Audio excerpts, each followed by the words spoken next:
Rien n'est impossible à Dieu est la phrase qui conclut les explications de l'ange lorsque Marie lui demande comment se fait-il qu'elle sera enceinte et qu'elle enfantera alors qu'elle ne connaît point d'homme.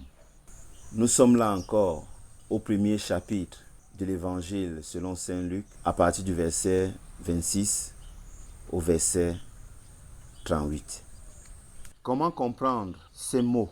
Comment comprendre cette phrase de l'ange lorsqu'il affirme que rien n'est impossible à Dieu? Dire que rien n'est impossible à Dieu suppose qu'on connaît Dieu entièrement, suppose qu'on connaît la nature de Dieu, suppose qu'on sait parfaitement comment est-ce que Dieu agit, suppose qu'on maîtrise Dieu de façon totale. Quoi d'autre ou qui d'autre peut connaître Dieu de façon totale que lui-même? Autrement dit, personne, aucune autre créature ne peut connaître Dieu de façon entière, au point de dire que rien n'est impossible à Dieu. Puisqu'il n'y a aucun être qui connaît parfaitement Dieu, comment comprendre ces propos de l'ange? Pour étudier ce terme, le contexte nous dit: l'ange explique à Marie comment son projet d'enfantement de l'enfant Jésus se réalisera. À la suite, lui dit que Élisabeth, voici 6 mois qu'elle est enceinte, celle qu'on appelait stérile.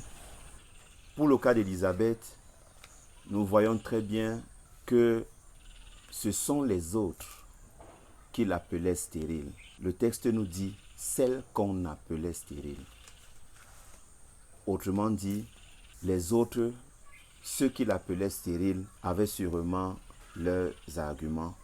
Mais 6 mois après, au moment où l'ange parle, l'ange annonce que Élisabeth est enceinte. Cela veut dire que l'on peut dire qu'Élisabeth est stérile. Les médecins peuvent dire qu'une femme est stérile. L'on peut déclarer la stérilité d'une femme ou d'un homme. Mais il reste une chose. Quelle est la déclaration du concerné ou de la concernée? Ce qui importe, c'est ce que le concerné dit de lui-même. Ce qui importe, c'est ce qu'Élisabeth peut dire d'elle-même. C'est la façon dont elle se conçoit, c'est la façon dont elle se comprend, c'est ce qu'elle dit d'elle qui est sa vie. On a dit qu'elle est ou qu'elle était stérile ou qu'elle est stérile.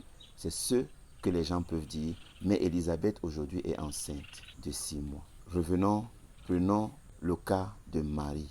Marie dit qu'il lui soit fait, à la suite des explications de l'ange, qu'il lui soit fait selon la parole de l'ange. Pour qu'Élisabeth soit enceinte il y a de cela 6 mois, il n'a fallu qu'une chose: son accord, son consentement, son avis, sa volonté de se mettre dans les conditions qui lui permettent d'être enceinte. Le deuxième cas est celui de Marie.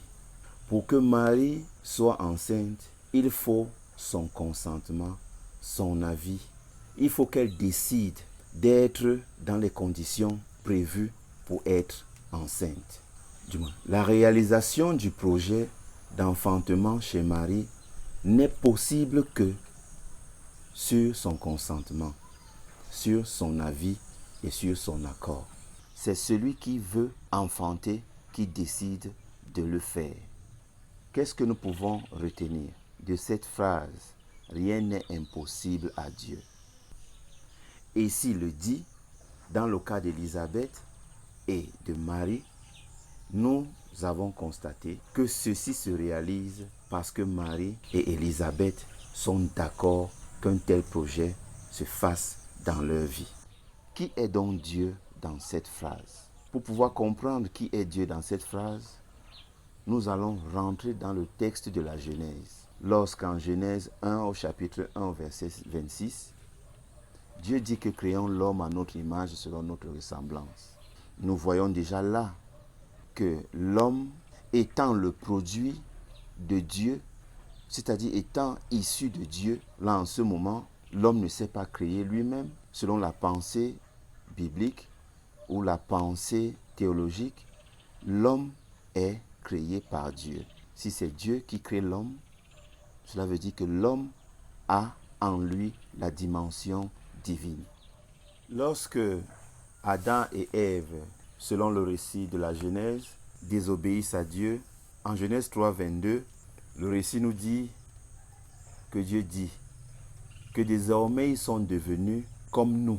Une autre version dit, ils sont devenus comme des dieux dans la connaissance du bien et du mal.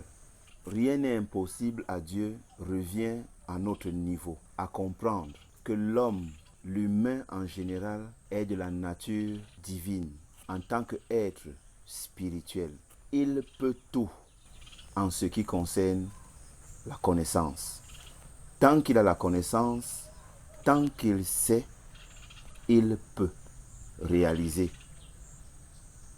tout ce dont il a besoin. Autrement dit, c'est la connaissance et le savoir que peut posséder l'humain qui lui permet de tout faire. En ce moment, pour le cas d'Élisabeth et de Marie, nous retenons que rien n'est impossible à Dieu, les concerne, ne concerne pas une entité comme Dieu, étant distincte d'eux ou d'elle, imposerait sa volonté sur elle. C'est-à-dire, Dieu n'est pas quelque part qui décide, toi tu vas tomber enceinte, toi tu ne vas pas tomber enceinte, toi tu vas tomber enceinte, toi tu ne vas pas tomber enceinte. Non. Simplement nous dit, Marie a pu être enceinte parce qu'elle a voulu. L'ange lui aurait dit tout ce qu'il est en train de dire et Marie aurait dit non, je ne veux pas et rien ne se serait produit dans sa vie. Élisabeth serait restée seule durant toute sa vie, n'ayant point connu d'homme. Et même Marie n'ayant point connu d'homme, ces femmes ne seraient jamais enceintes et n'auraient même pas enfanté. Pour que cela eût été possible, il fallait que ces femmes sachent le processus d'enfantement, entrent dans le projet d'enfantement, décident de l'engager, s'y mettent, donnent leur accord que cela soit réalisé. Rien n'est impossible à Dieu. Je viens à dire, rien n'est impossible à tout être humain qui reconnaît être issu de Dieu, produit de Dieu, ou pour dire, comme les autres, enfants de Dieu. Si vous dites que vous êtes des enfants de Dieu, ce qui veut dire que vous avez pour Père Dieu, ce qui veut dire que rien n'est impossible pour vous de réaliser. Amen.